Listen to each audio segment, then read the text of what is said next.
Joining us now with more reaction, former FBI Special Agent Nicole Parker. Nicole, thank you so much for joining us.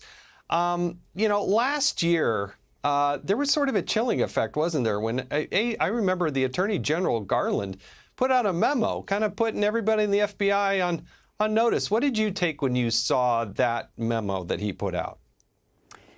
Jason, we all remember this. It was in August of 2022, and we received several emails in one day, which was, kind of different.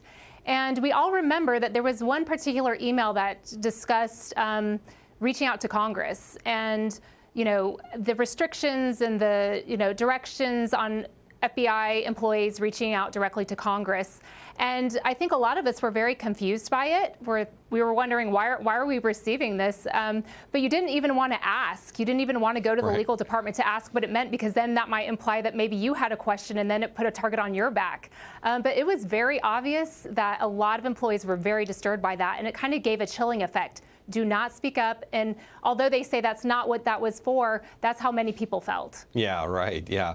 I got to tell you, as somebody who was in Congress and involved in oversight, I got to tell you, it was outrageous that they did that, because I think it was my personal opinion, the number one thing it was supposed to do is intimidate people who were thinking about coming forward, saying, don't you dare, you're going to hate it, it's going to ruin your career.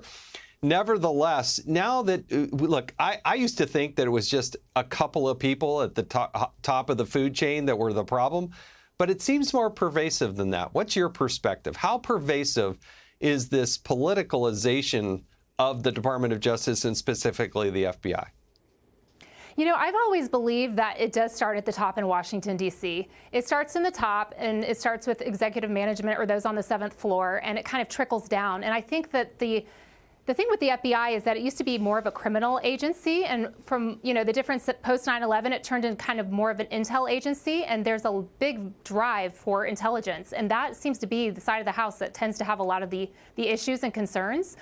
I think it would be best if the FBI just got back to fighting crime. There are so many amazing agents that are fighting crime. We celebrate National Police Week this week. My very dear friend, Special Agent Laura Schwarzenberger, was killed in the line of duty protecting children from a child predator. Yeah. That is what the FBI should be doing. While she's doing that, in the meantime, there's people up in D.C. that are politicizing the FBI, and it's just completely disrespectful to her and tarnishes her legacy. It's not okay. Yeah, I mean, you have Peter Strzok is in charge of counterintelligence for the United States. He sends 10,000 text messages to somebody he's evidently having an affair with. He's obviously not focused on, counterterrorism, maybe like the Chinese and the Russians, what they're actually doing, and then trying to go after and make sure that Donald Trump doesn't become the president. That's not counterintelligence.